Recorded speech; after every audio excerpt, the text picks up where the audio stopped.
Bom dia, irmãos. Graças e paz de nosso Senhor e Salvador Jesus Cristo. Livro do profeta Jeremias, capítulo 15, versículo 2. Antes de abrir no capítulo 15, abram no 12. Abram no 12, por gentileza. É o capítulo 12, versículo 5. Profeta Jeremias, capítulo 12, versículo 5.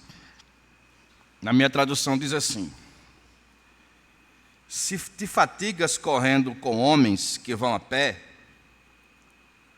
como poderás competir com os que vão a cavalo? Se em terra de paz não te sentes seguro, que farás na floresta do Jordão? Hoje de manhã, irmãos, eu gostaria, com base nesse versículo que foi lido, trazer uma mensagem para vocês com o seguinte tema: corra com os cavalos. Corra com os cavalos. Irmãos, por que muitas pessoas têm vivido tão mal?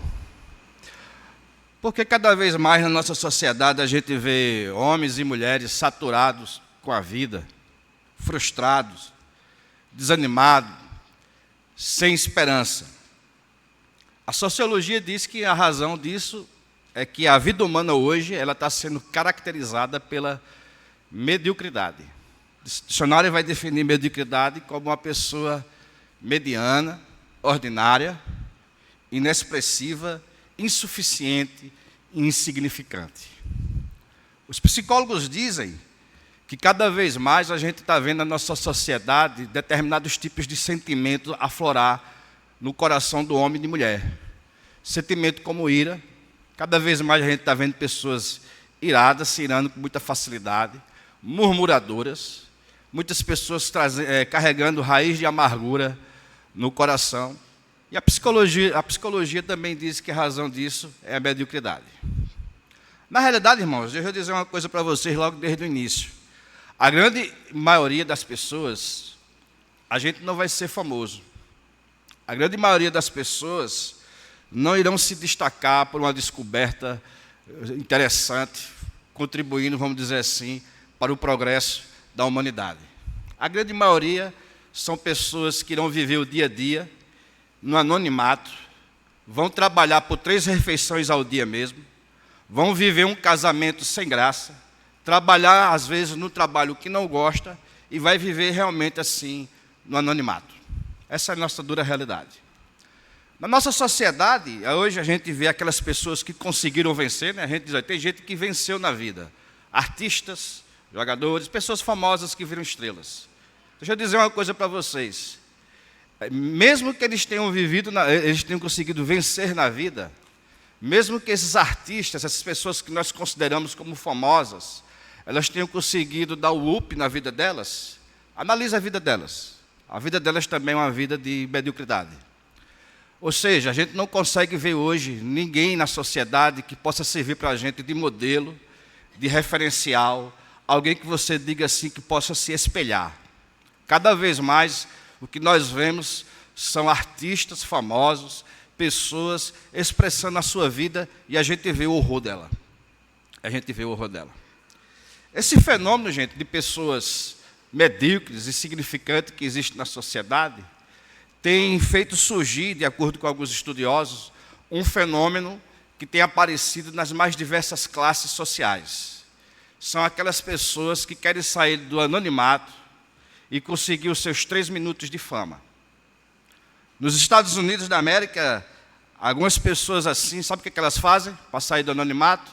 Elas compram um rifle, elas compram um sniper, algumas delas alugam um fogão preto ou então sobem em cima de um prédio e fica atirando nas pessoas, só para ver o corpo cair no chão, porque a intenção delas é sair do anonimato e conseguir seus 3 minutos de fama, mesmo que seja nas páginas policiais. Foi assim também que aconteceu aqui no Brasil. Aquele criminoso Lázaro, quando ele foi preso, eu vi muitos jornalistas dizendo: Lázaro, ele teve seus dias de fama. Lá atrás, aquele outro criminoso que sequestrou a filha do finado Silvio Santos e invadiu a casa de Silvio Santos, Os jornalistas também disseram. Esse indivíduo conseguiu seus minutos de fama. Irmãos, quando a gente olha para a nossa sociedade, principalmente a época que a gente está vivendo, a gente vê também uma coisa interessante. Cada vez mais a gente vê pessoas se entregando na rede social. Por que vocês acham que tantas pessoas estão frequentando rede social, filmando suas viagens, seu café da manhã, seu almoço e sua janta? Por que vocês acham que existe isso? As pessoas estão atrás de seguidores, elas querem conseguir ser 1K, 2K. Porque a vida humana, irmãos, a maioria dela vai passar desapercebido. A gente não vai ser famoso. A maioria da gente vai viver nossa vidinha mesmo insignificante, monótona e desinteressante. Pessoas medíocres, elas sempre têm a tendência de achar que estão sendo injustiçadas. No trabalho eu estou sendo injustiçado, é por isso que eu não consigo ser promovido, porque eu sou injustiçado. Eu sou injustiçado na minha família, eu sou injustiçado na rua que eu trabalho. Pessoas medíocres são assim. Tem a mania de achar que são pessoas que vão ser injustiçadas para o resto da vida. Hoje de manhã, irmãos, com base no texto que eu acabei de ler, eu quero trazer para vocês a vida de um profeta que viveu há mais de 2.500 anos. E ele foi um homem como a gente. Viveu, enfrentou dificuldades, teve que passar por situações difíceis na vida, e ele conseguiu superar tudo isso através de uma fé enraizada em Deus. Agora, antes de eu falar dele, eu gostaria de fazer uma observação. Essa percepção que eu acabei de falar no início da minha fala, também tem entrado dentro da igreja evangélica. Às vezes, muitas pessoas dentro da igreja evangélica ficam escolhendo personagens bíblicos e fazem deles modelos de fé e de exemplo. Deixa eu dizer uma coisa para vocês. A Bíblia condena e rejeita que você faça qualquer um desses personagens bíblicos modelo de fé para você e de exemplo. Ela condena. E a razão é muito simples. Pedro blasfemou, Moisés cometeu assassinato, e o grande apóstolo Paulo, que escrevia suas cartas mandando a gente suportar uns aos outros e levar a carga uns dos outros, ele não fez o mesmo quando o assunto foi João Marcos. Os personagens bíblicos, todos eles têm pé de barro. É por isso que o Salmo 11, verso 2 e 3, deixa bastante claro que Deus do céu olhou para a humanidade para ver se encontrava alguém que entenda, alguém que busque a Deus, e todos se extraviaram e se fizeram inúteis. Não há ninguém que entenda, não há ninguém que busque a Deus, não há nenhum sequer. Essa é a sentença que a Bíblia dá acerca dos personagens bíblicos. Eles não têm condições de ser nosso referencial, nem modelo de coisa alguma, porque eles não são a solução. Eles também fizeram parte do problema. Na realidade, a mesma Bíblia que condena que a gente faça clubes de heróis da fé, baseado em João Batista, Paulo, até mesmo em Jeremias, essa mesma Bíblia diz o seguinte também. Na carta de Tiago, a gente vê Tiago dizendo o seguinte, que Elias, ele era um homem semelhante a cada um de nós, sujeito às mesmas paixões e cometeu também os mesmos pecados.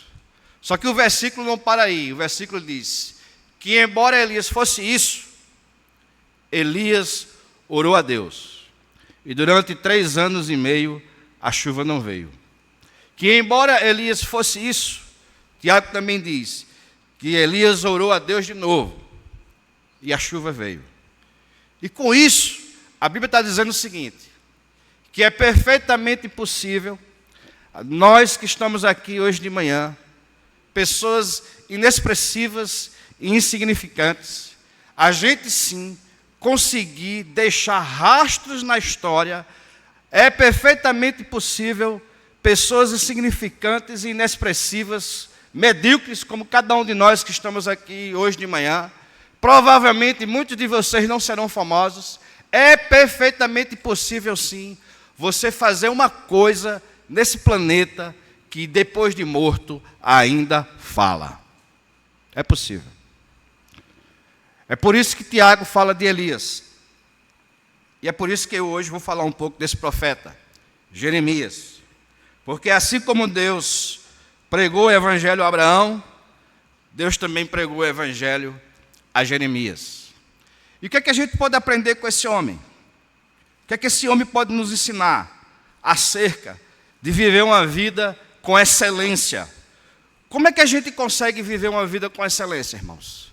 Como é que a gente consegue suplantar, contornar, sair do anonimato, sem precisar assistir um reality show, fazer parte de um reality show, ou essas coisas que a sociedade dispõe para nós? A palavra de Deus trilha um outro caminho para nós. Traz para nós uma outra situação. Temos aqui um profeta. E a primeira coisa que eu gostaria de dizer para vocês acerca deste homem é que Jeremias, ele foi um profeta que ele viveu numa época em que a palavra dele, que ele pregava, foi totalmente rejeitada pela nação de Israel. Na realidade, meus irmãos, se vocês lerem um livro do profeta Jeremias, vocês vão ver o seguinte, que todos os músculos do corpo desse homem foi levado ao limite da exaustão. Jeremias era uma pessoa que pregava, ensinava, e até os seus pensamentos foram objetos de rejeição por toda uma nação. E eu aqui, quando eu vejo isso, eu acho interessante. Porque nós pregadores, quando tem pessoas que não gostam da nossa mensagem, eu não gosto muito de mais pregar, não vou muito com a cara dele. Nós somos seres humanos, somos assim, a gente fica chateado e fica triste. Agora, imagine você ter uma nação inteira dizendo, eu não gosto da mensagem de Jeremias. Até os sentimentos e as emoções de Jeremias foram motivo de escárnio. Ele foi ridicularizado. Na realidade, o apelido que ele recebeu de profeta chorão, irmãos, esse apelido ele veio de zombaria, é um ato de escárnio, é um ato de zombaria. As pessoas estavam zombando dele, chamando ele de profeta chorão. O texto que eu li para vocês, na NVT, a nova tradução transformadora, diz assim, Jeremias, capítulo 12, versículo 5. Se correr com homens o deixa cansado, como poderá competir com cavalos? Se tropeça e cai em campo aberto, o que fará nas matas junto ao Jordão? Deus aqui está confrontando o profeta. Deus aqui, ele está desafiando esse homem. De acordo com os biblistas, o capítulo 7 do profeta Jeremias, até mais ou menos o capítulo 25, nós temos aqui retratado a história de Jeremias entre os 36 anos até os 48. Se o chamado dele, que aconteceu no capítulo 1, e ele tinha 17 anos quando ele foi chamado para ser profeta, até esse momento do capítulo 12 que eu estou lendo aqui, Jeremias aqui, ele já estava com a idade, de acordo com os biblistas, de aproximadamente 40 anos. Se ele foi chamado ao ofício profético aos 17 anos, então ele já estava profetizando 23 anos, mais ou menos. E o que é que nós temos aqui? Nós temos um homem cansado. Jeremias, ele está cansado. Jeremias está pensando em abandonar o ofício profético aqui. Jeremias está pensando em desistir, tirar o time de campo. É por isso que Deus usa uma linguagem aqui interessante para ele. Tu estás cansado em estar competindo com homens? E o que é que esses homens estavam fazendo com ele, gente? Jeremias, ele foi um profeta apaixonado, ele tinha uma única paixão: Deus e o povo, os dois juntos ao mesmo tempo. O profeta Ezequiel dizia que Deus procurava uma pessoa que se colocasse na brecha. Jeremias foi esse homem. Ele se colocou na brecha entre Deus e o povo de Israel. Mas acredito que a primeira coisa que vocês têm que entender é o seguinte, para vocês entenderem toda a minha fala. A época histórica, a época política, religiosa e econômica que Jeremias viveu era diferente da de Isaías. Quando você lê o livro do profeta Isaías, Isaías viveu 100 anos 110 anos antes de Jeremias. Você vai ver Isaías dizendo o seguinte: inclinai os vossos ouvidos e vinde a mim. Ouvi-me e a vossa alma viverá. Isaías 55, 3. Buscai ao Senhor enquanto se pode achar. Invocai-o enquanto ele está perto. Isaías 55, 5. Com essas palavras, Isaías estava chamando o povo de Israel, há mais de 100 anos atrás, ao arrependimento. Se arrependam, mude de vida. Ainda que seus pecados sejam vermelhos, como a escarlata, existe a possibilidade de se tornarem mais alvo do que a neve. Voltem-se para o Senhor, arrependam-se, deixem de fazer o mal. Essa era a mensagem de Isaías, há 100 anos atrás. Só que há um detalhe. Quando Isaías profetizava isso, existia a possibilidade do povo de Israel se arrepender e evitar o cativeiro. Eles poderiam se arrepender dos seus pecados e evitar o cativeiro. Agora não. Jeremias ele é conhecido, na cronologia dos profetas, como o último dos profetas pré-exílio. É ele e Abacuque, contemporâneo de Jeremias. Ele foi o último dos profetas pré-exílio. Jeremias vai usar as mesmas palavras de Isaías, as mesmas. A mesma mensagem que Isaías pregou, Jeremias também prega. Jeremias vai dizer no capítulo 29, versículo 13: buscar-me-eis e me achareis, se buscardes de todo o vosso coração. Se arrependam e voltam-se para o Senhor. Só que agora tem uma diferença. O cativeiro, ele é inevitável. Vejam aí, Jeremias, capítulo 15, versículo 2.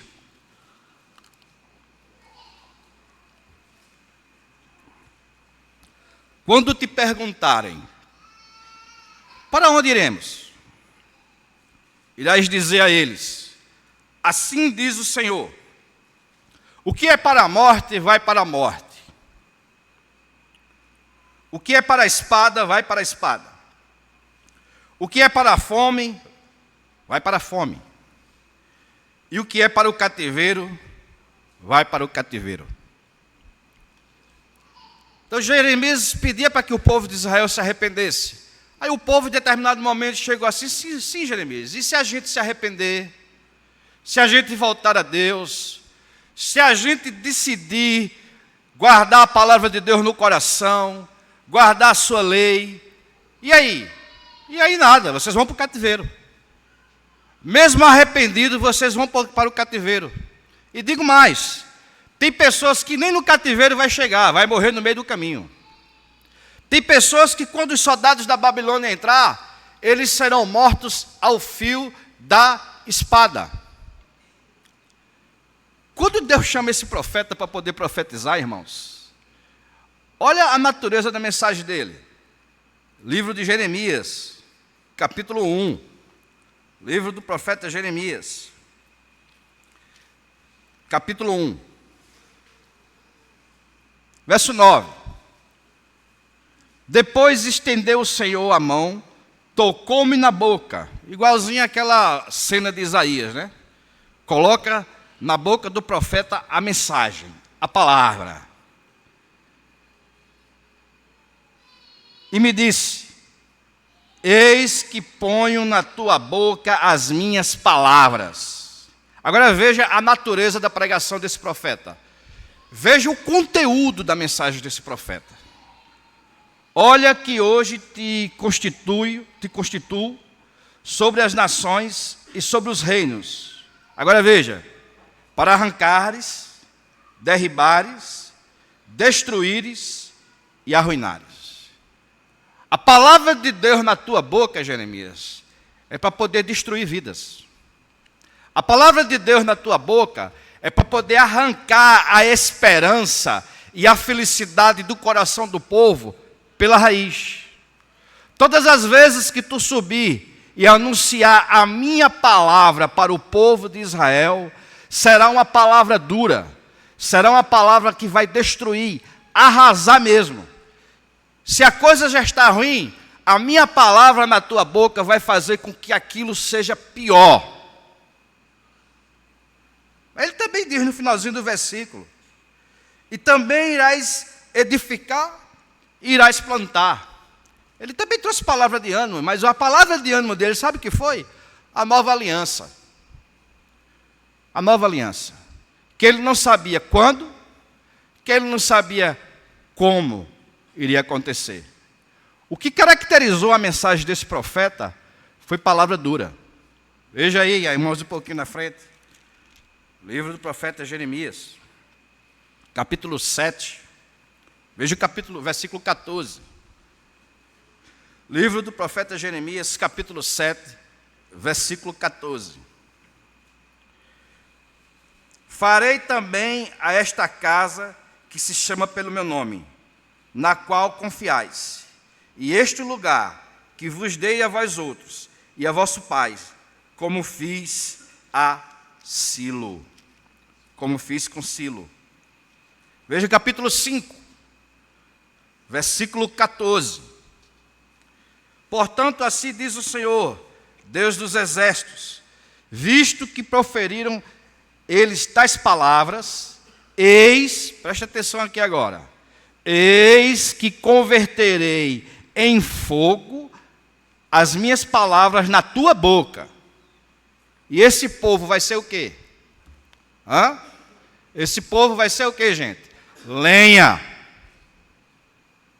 Tua palavra para eles vai ser para arrancar a esperança deles.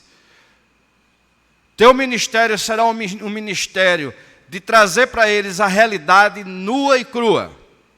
Qual é a realidade? Vocês vão para o exílio, mesmo sendo pessoas arrependidas e obedecendo o meu nome.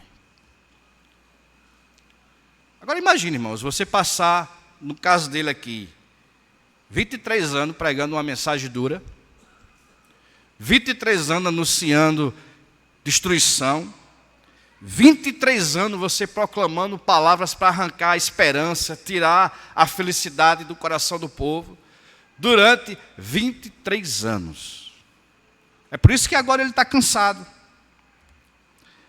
É por isso que agora o profeta ele está desanimado. É por isso que agora ele está pensando, gente, em desistir. E a razão não é porque ele era um mau pregador. Na realidade, Jeremias, irmãos, quando Jesus esteve aqui na terra, as pessoas comparavam a mensagem de Jesus à mensagem de Jeremias. Quando Jesus pregava, as pessoas diziam: olha, há quem diga que tu pareces Jeremias pregando. Então, só para você ver o nível de mensageiro que Jeremias era. Jeremias ele era um grande pregador. O problema de Jeremias era a mensagem. Era uma mensagem sem esperança para o povo de Israel. O povo de Israel, ele iria para o cativeiro. Era inevitável o cativeiro. E ele estava cansado já dessa mensagem. Ele estava pensando em desistir. Voltemos para o início. Vejam o capítulo 12 novamente.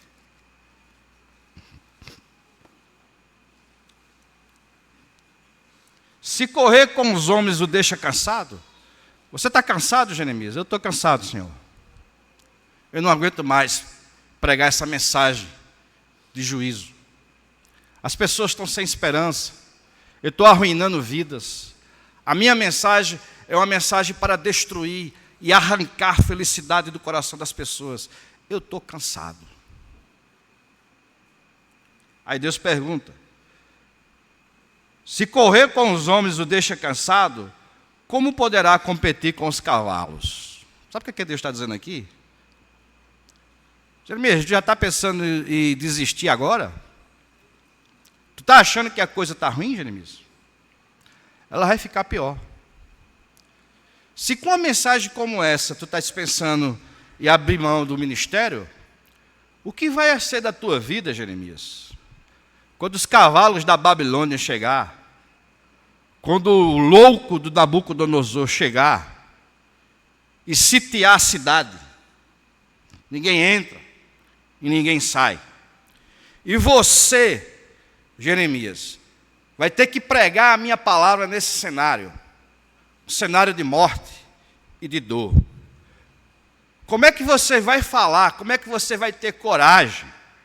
Como é que você vai ter condições psicológicas se você agora já está pensando em desistir com tão pouco? Como é que você vai ter condições psicológicas de falar do meu amor para uma mãe que acabou de cozinhar o seu filho para poder comer?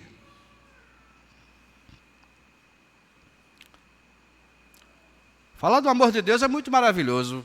Se eu falar do amor de Deus aqui, é uma coisa muito boa. Vocês vão para casa, vão almoçar, vão jantar. E falar do amor de Deus, dizer que Deus ama uma mãe que acabou de cozinhar o filho. Você tem coragem, irmão, de dizer isso? Deus está perguntando, você está cansado, Jeremias?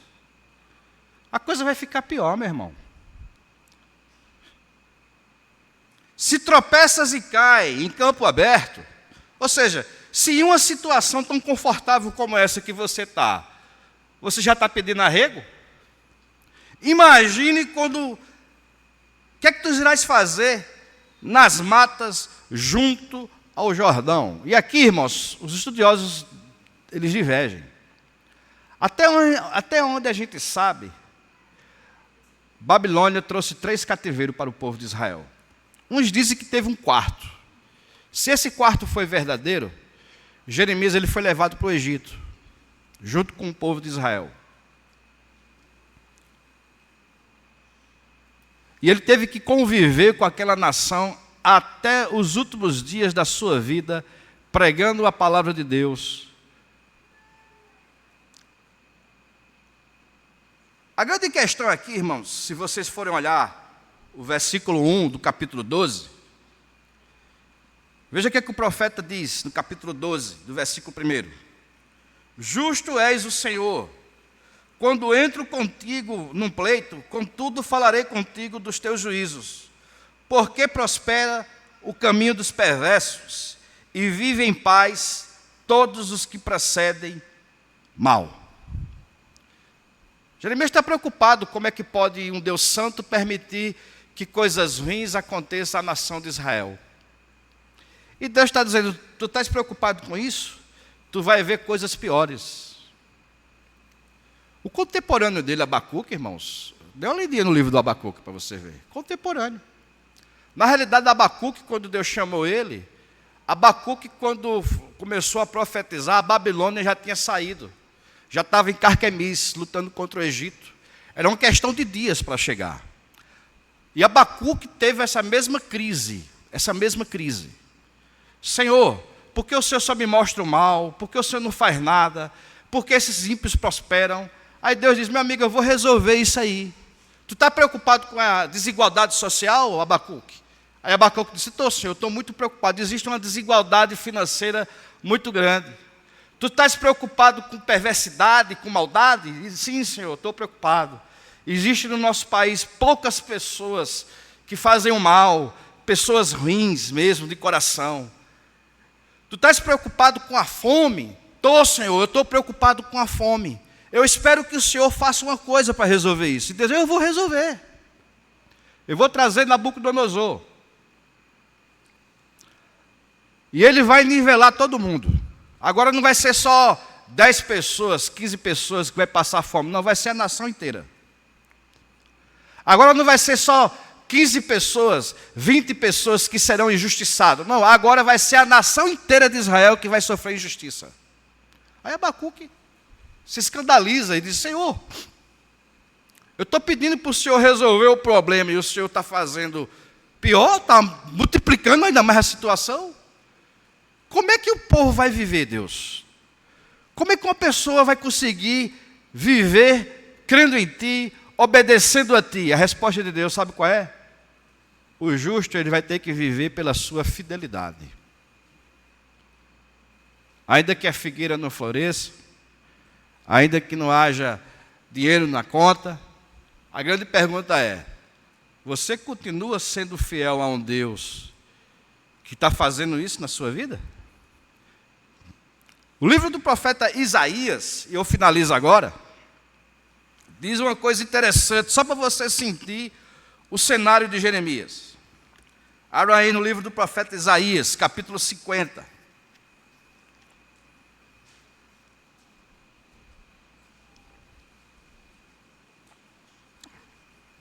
Veja a pergunta que Isaías vai fazer. Isaías 50, versículo 10. Quem há entre vós que tema o Senhor, e ouça a voz do seu servo, que andou em trevas sem nenhuma luz, andou em trevas sem nenhuma luz, e ainda assim confiou em o nome do Senhor e se firmou sobre o seu Deus. Isaías está perguntando: e se Deus não transformar teu marido, minha irmã? O que é que vai ser da tua vida? E se Deus não tirar os teus filhos das drogas? O que é que vai ser da tua vida? Se tua avó que está com câncer, Deus não curar, o que é que vai ser da tua vida? Se tu não conseguir sair e todos os teus planos, teus desejos, os teus sonhos, Deus não realizar, o que é que vai ser da tua vida? Se você andar em trevas, se a sua vida só desandar, como diz aquele filme, né? Se a sua vida for uma desventura em série, é uma coisa ruim atrás da outra, não tem nada de bom, é só tragédia, é só coisa ruim. Você está andando em trevas, sem ver nenhum milagre, nenhuma luz, e não tem expectativa de melhora, meu amigo.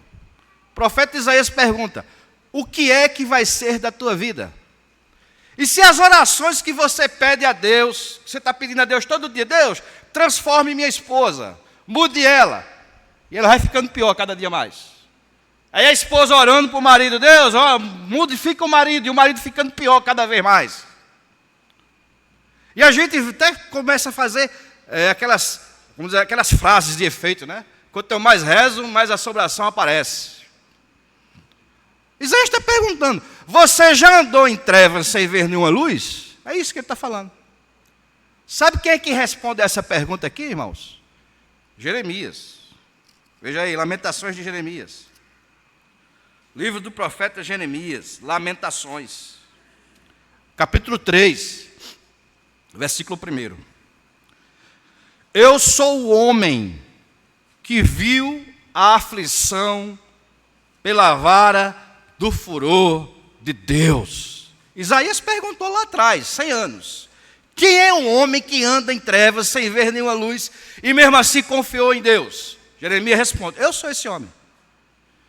Eu vi a aflição vinda pela vara do furor de Deus. Ele me levou e me fez andar em trevas e não vê o quê? Nenhuma luz. E Deus está perguntando: Jeremias, tu vai desistir porque a coisa vai ficar pior, meu filho. Irmãos, onde foi que esse homem encontrou forças para poder viver a vida dele com excelência? Porque eu iniciei a minha fala dizendo que na sociedade hoje, a vida da gente é insignificante mesmo. A gente só vai trabalhar por 3 refeições ao dia mesmo. O nosso casamento às vezes é monótono. O trabalho que a gente vive é sem graça. A gente vai viver mesmo no anonimato mesmo. E as pessoas tentam driblar isso, tentando se destacar na sociedade, colocando adrenalina na sua vida. Os esportes radicais são isso.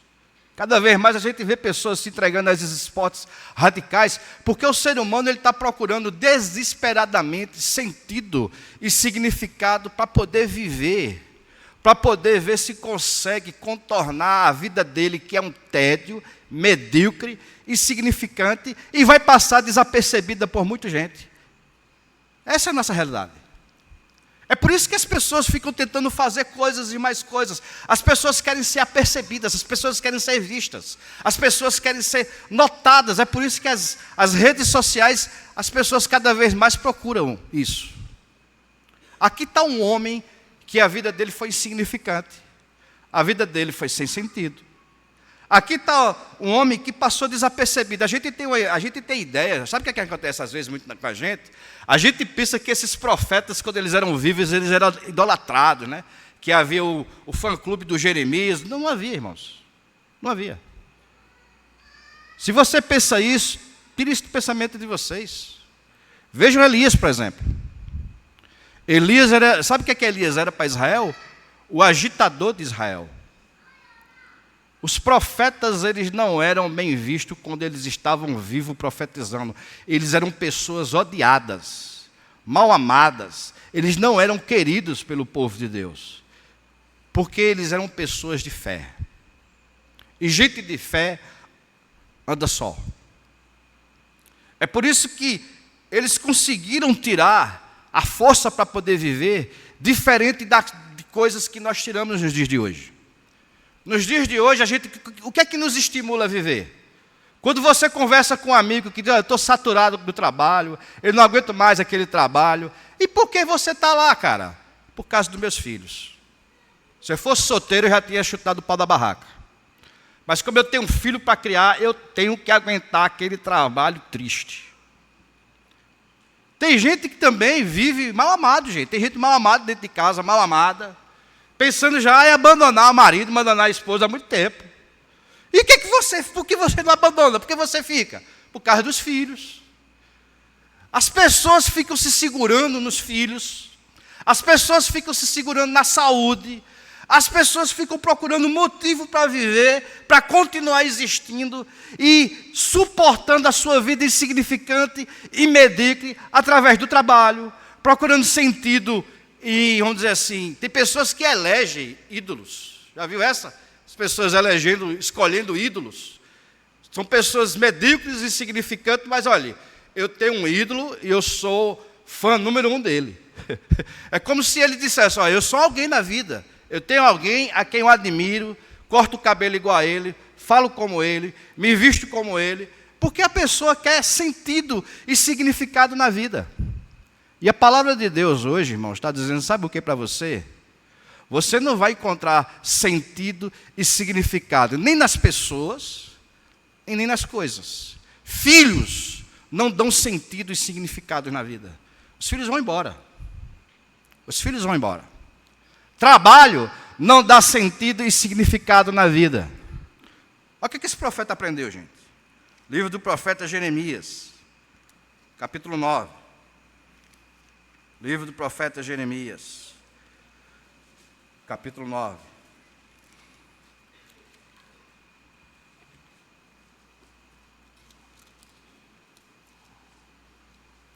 Eu gosto muito desse versículo. Verso 23. Como é que você está querendo viver a sua vida com excelência?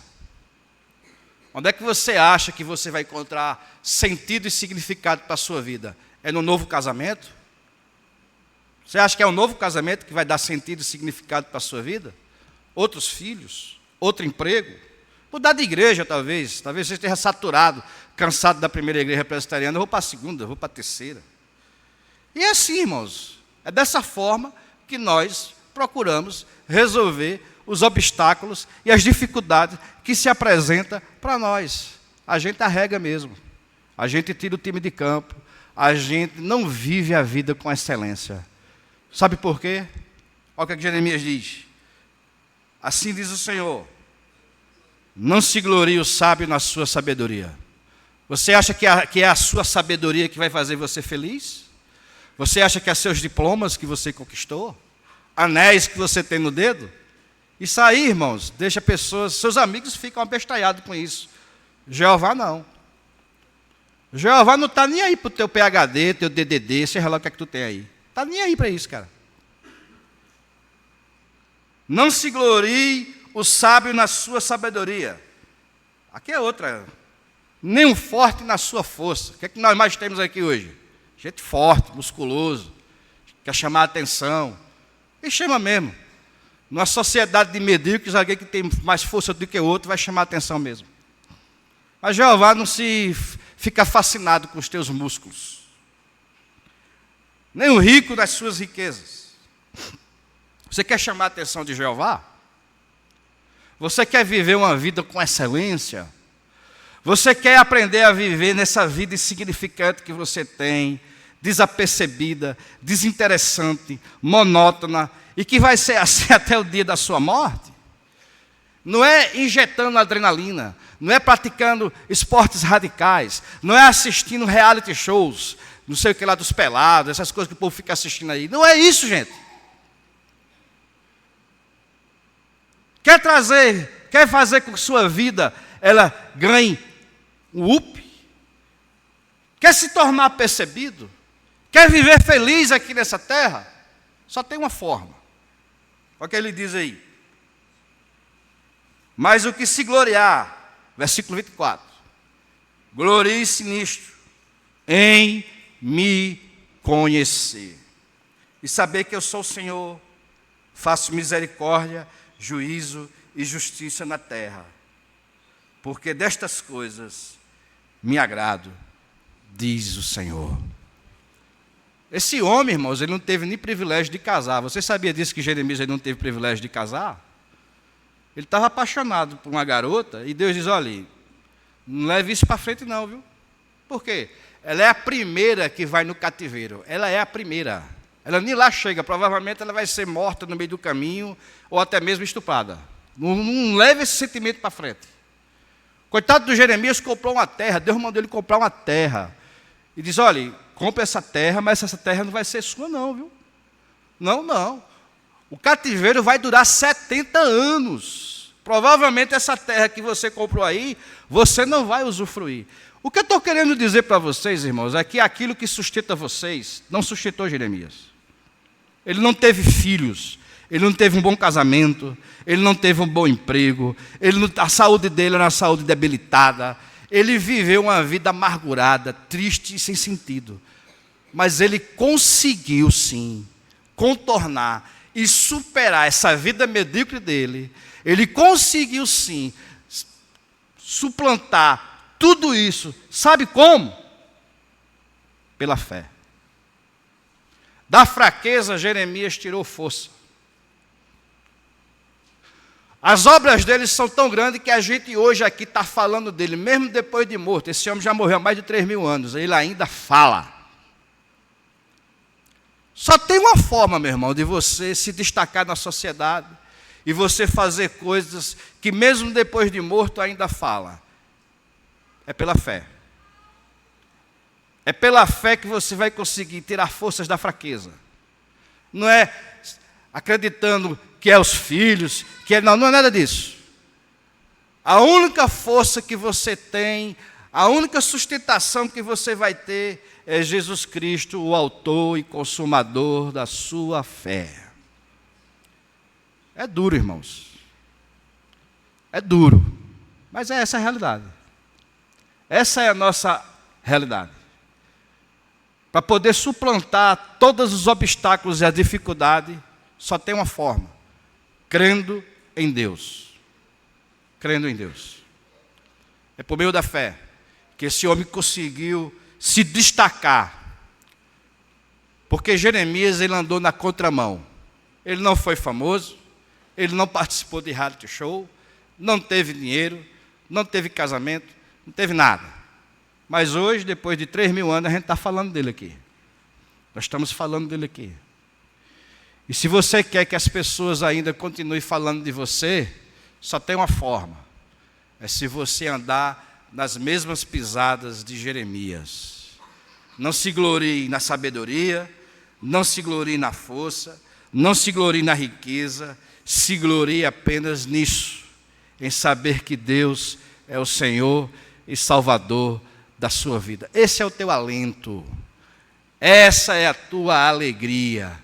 Tirando isso de você, meu irmão, o resto não serve para nada. Se eu tenho a ti no céu, dizia o salmista, o que eu mais quero aqui nessa terra. É por isso que, e eu finalizo, eu sempre cito essa frase de C.S. Lewis. C.S. Lewis disse o seguinte, que aquele que tem Deus, mais riqueza, mais dinheiro, aquele que tem Deus, junto com a casa própria, uma família bem estruturada, filhos obedientes, esse não é tão feliz quanto aquele que só tem apenas Deus. Os levitas, né, Mário? Eles não tinham herança. Interessante, vai lá ver o livro de Josué. Cada tribo teve uma herança. Aí os olharam para os levitas, qual é a tua parte? Tu não tem terra, cara, tu não tem onde cair morto. A herança deles era o Senhor. Será que a nossa herança é o Senhor, gente? Vivemos numa sociedade onde as pessoas procuram sentido, significado e aparecer na vida através dessas coisas que eu acabei de falar. Apresentei para vocês hoje de manhã um homem que não teve nada disso, mas ele viveu a vida dele com a excelência. Quando Deus perguntou para ele: e aí, Jeremias, tu vai conseguir correr com os cavalos? Sabe? A resposta dele não foi uma fala. Ele não falou em alto e bom som: eu vou correr com os cavalos. Não, a vida dele foi a resposta. Que Deus nos abençoe.